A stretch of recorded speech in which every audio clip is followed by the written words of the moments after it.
బాలకృష్ణతో చేసిన ఒక్క సినిమా తన కెరీర్లోనే బిగ్గెస్ట్ మిస్టేక్ అని స్వీటీ చెబుతోంది. ఆ సినిమా మరేదో కాదు.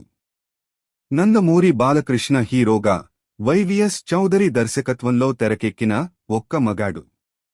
కెరీర్ తొలినాళ్లలో ఉండగా అనుష్క ఈ చిత్రం చేసింది.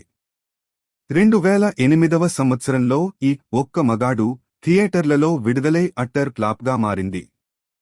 ఆ సమయంలో Balakrishna, YVS Chowdary combination craze ఉండటంతో కథను పూర్తిగా వినకుండానే, తన పాత్రకు ఎంత స్కోప్ ఉంటుందో తెలుసుకోకుండానే ఈ సినిమాకు ఒప్పుకున్నానని అనుష్క స్పష్టం చేసింది.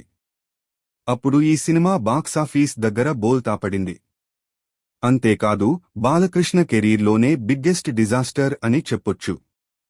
ఇక ఈ చిత్రంలో అనుష్క పాత్రకు పెద్దగా స్కోప్ లేదు.